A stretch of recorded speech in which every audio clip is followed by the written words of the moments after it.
In Terror and Fury, Rise of the Night, Issue 2, Terror and Fury were charged with infiltrating a vampire compound. Now everything was going smoothly until it wasn't, as Terror and Fury ran into this badass vampire named Vane, and this motherfucker just so happens to be extra deadly. As Terror is pinned to the floor by Vane, some of his lost memory begins to come back to him. October 1943, in the Utah desert. Terror lived on a military base with his family, but one day he would come home to find his wife and son murdered by monsters. After that, Terror snapped. He ended up being enrolled in an experimental program called the Silver Shield Initiative. He was injected with a super soldier serum and transformed into a killing machine.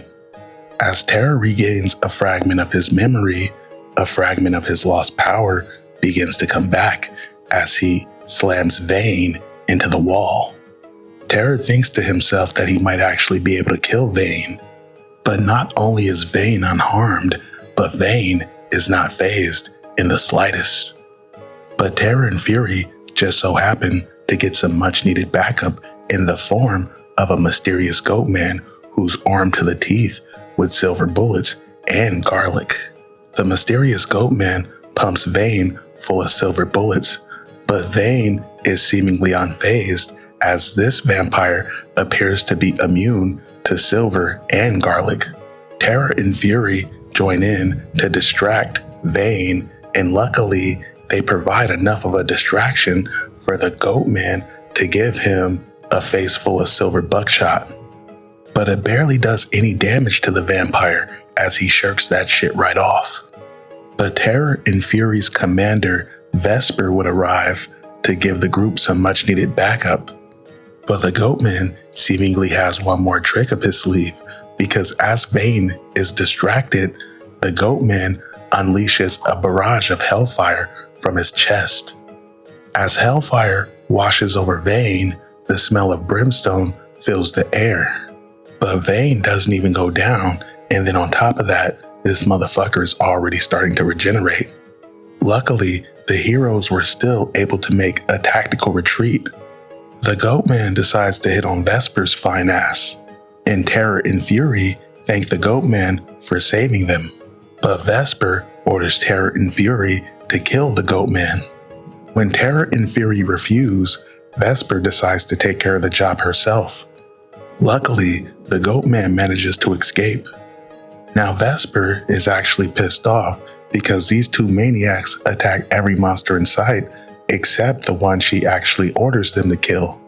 But as the Goatman goes to rendezvous with his comrade who is in trouble, Terror and Fury head back to S.H.A.D.E headquarters to hand in their report. Now the superiors at S.H.A.D.E are pissed off at Vesper as her team failed to neutralize the vampire threat. Vesper explains to Director Drake the vampire was immune to silver, sunlight, and garlic. But the director doesn't give a fuck because in his eyes, failure is failure. Terror tells him why doesn't he go kill the vampire then? But the director informs him that's his job and he belongs to them, so he better start following orders.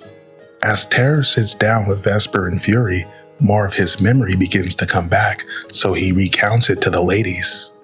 See, after he was injected with the super soldier serum, he became a killing machine, and vampires were nothing new to him. Hiroshima, Japan, August 6, 1945.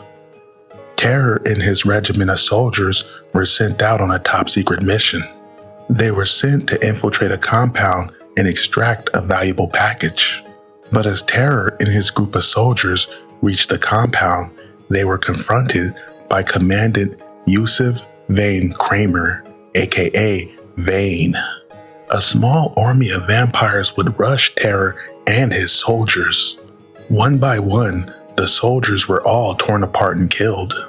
The only two of the group left were Terror and his commander, so they had no choice but to finish the mission. Terror vowed to make Vane pay for killing all his soldiers, but the commander seemingly didn't care about the death of the whole regiment. Terror starts to think maybe there's something more to the mission that he's not being told. But as Terror sees Vane, he confronts him for killing all his soldiers. But to Terror's surprise, he hears a cell door close behind him. His commander has locked him in a cell with the vampire Vane. Apparently, the organization views Terror as too dangerous, so now they're going to have him killed along with Vane. The commander leaves while Terror still tries to fight Vane. But Vane informs them that they're about to nuke the city because the city is being overrun by vampires that are immune to silver and sunlight. Vane makes his way out and makes a tactical retreat, while Terror gets caught up in the atomic bomb. The city is leveled, and Terror was right in the middle of it with nowhere to take cover. Terror informs the ladies that you're looking at a dead man, and he has no idea how the hell they brought him back. To be continued.